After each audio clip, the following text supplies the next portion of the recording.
I'm Alexandra Morton. I came to this coast to study acoustics in killer whales, the orca. But now my life is dedicated to protecting this environment from industrial salmon feedlots.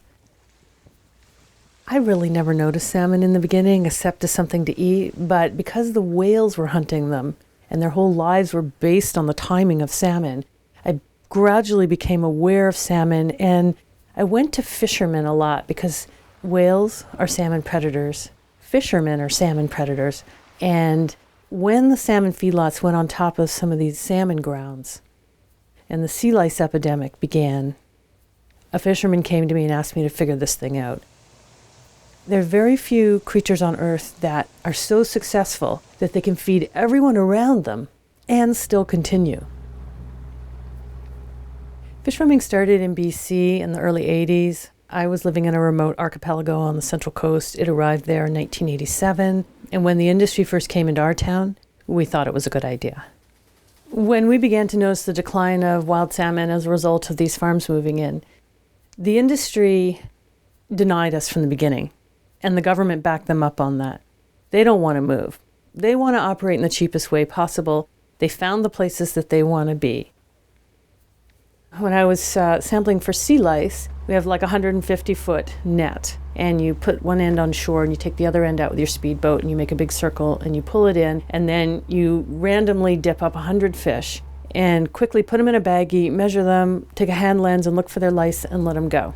And we did this at intervals near the rivers, and then every few kilometers, what we found was the fish were clean beside the salmon feedlots, and then as you passed the feedlots, the lice got older and older and older until they got to a place near the outer edge of the archipelago that I named the Bay of the Damned.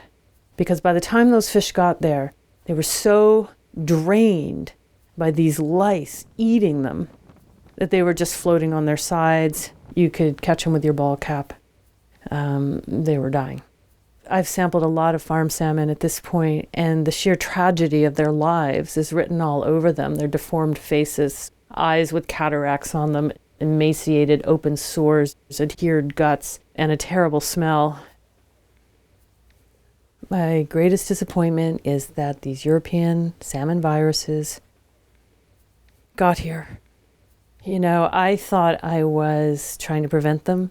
And when I got the first call of the positive ISA virus, the European salmon flu virus, I cried. I was like, okay, I have totally failed. We have introduced an influenza-type virus into the North Pacific. Whether the wild salmon can deal with this or not, I don't know. But I'm still fighting for them. There are days I want to give up. Absolutely. I love the wilderness. You know, I lived 26 years off the grid, no electricity, and I just want to go home. That is my whole goal. I want to go home to the wilderness and not watch it die. But then, you know, I get a good sleep, take a little vitamin B, and I'm off again.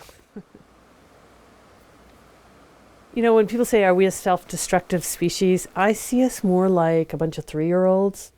We're just running around breaking stuff.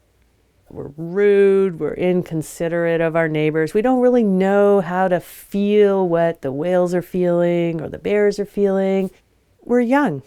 And there are many within us who are maturing to understand the fabric of life. What we were born into is this remarkable system, which if we break, we're actually hurtling through a very hostile environment on a very small shred of rock in the middle of outer space, and maybe we should be careful of this place we are. I'm not really that optimistic, but I have to do everything I can to change things because I have 2 children who I love more than life itself. And when you add everything up, ocean acidification, the melting poles, Fukushima, I just don't know how all that's going to get fixed. But you have to keep trying. And my hope now is obviously change is not incremental. I'm hoping it'll be cataclysmic in a good way. Because there's really only one thing that needs to happen here. We have to look at the natural world, and instead of saying, okay, let's take that mountain out and let's stop that river, we need to look at that system and go, okay, that's perfect. How do I not damage it? How do I work with it? Between the engineers and the biologists, we could figure a lot out if it wasn't for government in the way and this drunken relationship with corporations. I mean, they are behaving like addicts. The future of salmon in BC is definitely at a fork in the road. We can either go with the dirty little industrial model, then we'll end up with nothing. We'll just have plains of waste under the seafloor. But if we go the other route and we get the viruses and disease out of the pathway of the wild salmon, we can totally turn them back on.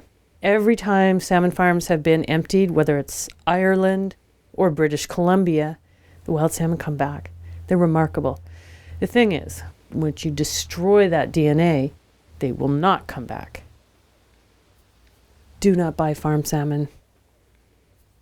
Fund the small organizations around you that are fighting for these fish. I mean, future generations are going to hate us.